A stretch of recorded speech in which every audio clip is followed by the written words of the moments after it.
Estamos de volta, pessoal, no nosso domínio 2, nosso item 2.1. E bora de quiz praticar um pouquinho com algumas questõezinhas. Começando aqui com a nossa questão de número 1. Você é responsável por um sistema crítico.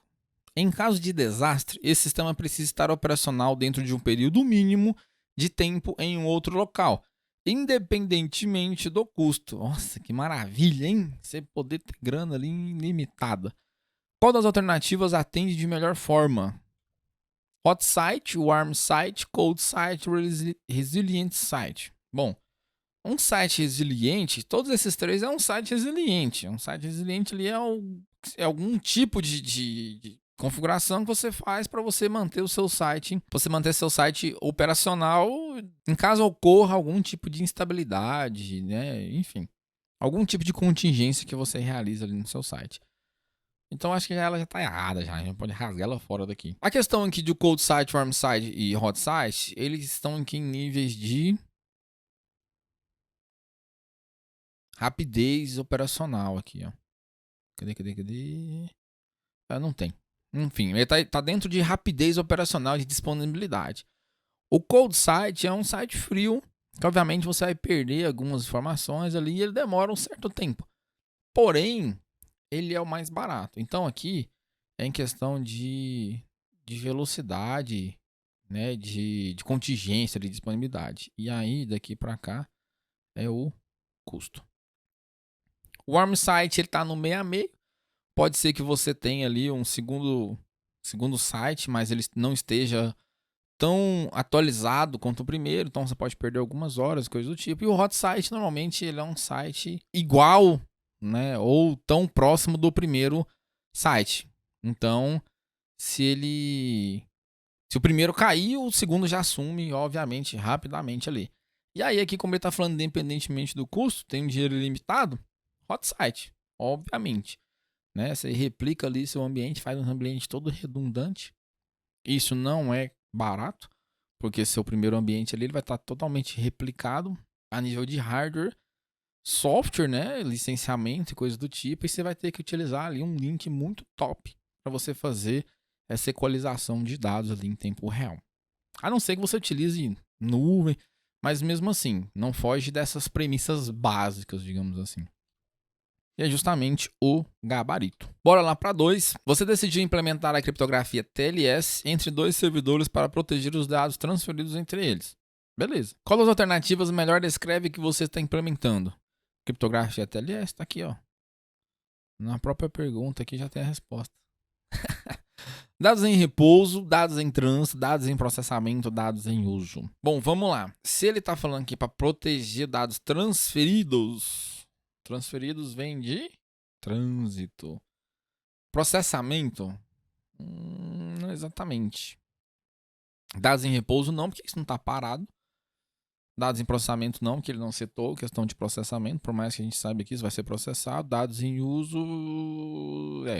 mas aqui ele está falando de questão de transferência, então dados em trânsito. Até porque dados em uso, você vai estar usando criptografia ali, esqueci agora o nome do termo da coisa lá, que você... Ele pode estar relacionado aqui a você não ter que descriptografar o dado para você utilizar. Enfim, pode ser essa questão de em uso e em processamento. Em repouso é que você já armazenou o dado, então criptografia é diferente. Questão 3. Qual das alternativas não deve fazer parte do processo de gerenciamento de configuração? HSM, diagramas, convenção de nomes, esquema de IP.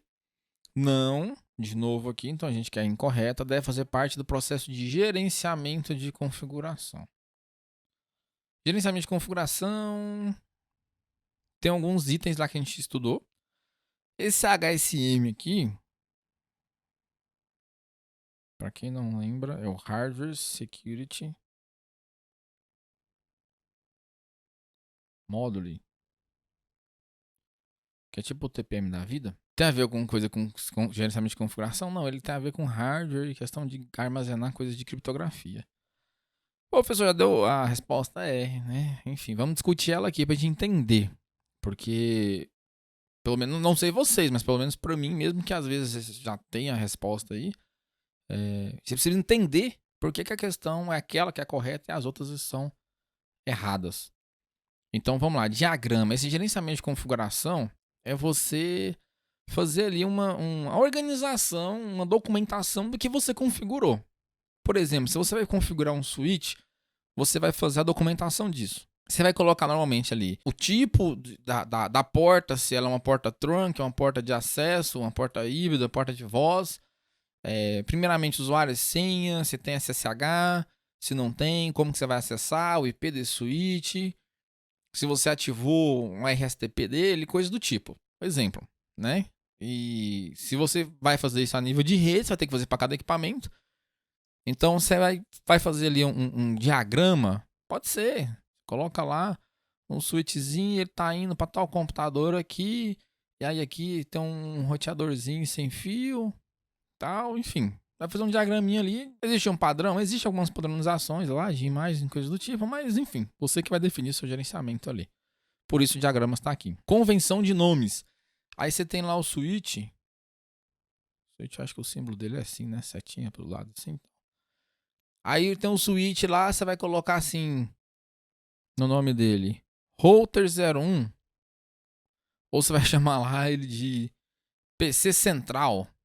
Poxa, cara, PC Central, sério isso? Ou vai chamar ele lá de, sei lá, 0100. Aí a máquina aqui vai ser 001. Né? Você tem que ter uma convenção de nomes. Não, ou todos os switches vai começar com o nome dele de SW. E eu vou colocar aqui uma sala que ele tá, ou o piso, ou a sala e o piso, né? Sei lá. SW, que é suíte, né? Suíte, sala de equipamentos, andar 1, ou andar 2, andar térreo, né? Enfim. Térreo é um andar?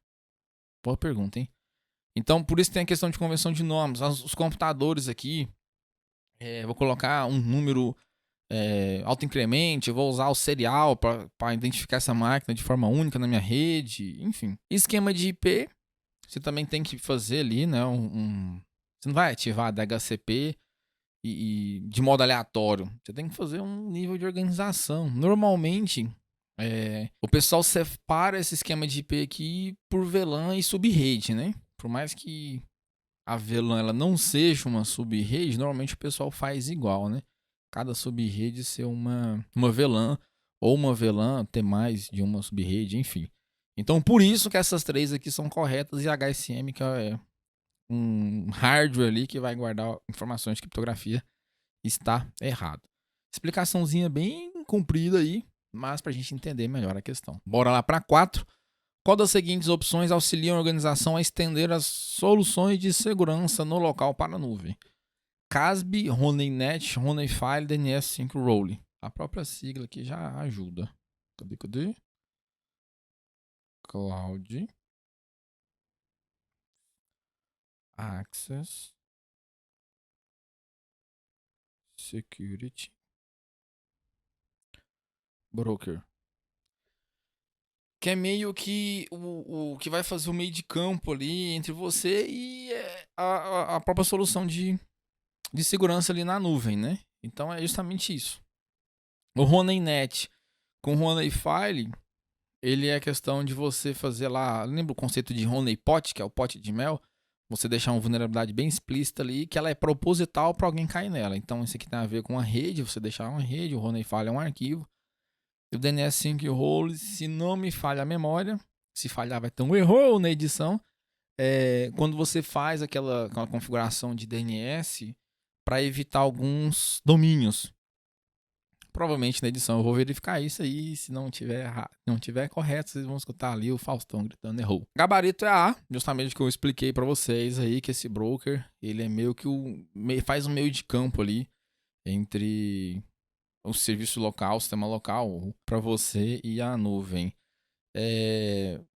Na verdade, ele vai ser meio que um meio de campo entre você e o CSP, né, que é os Cloud Service Provider. Beleza, pessoal?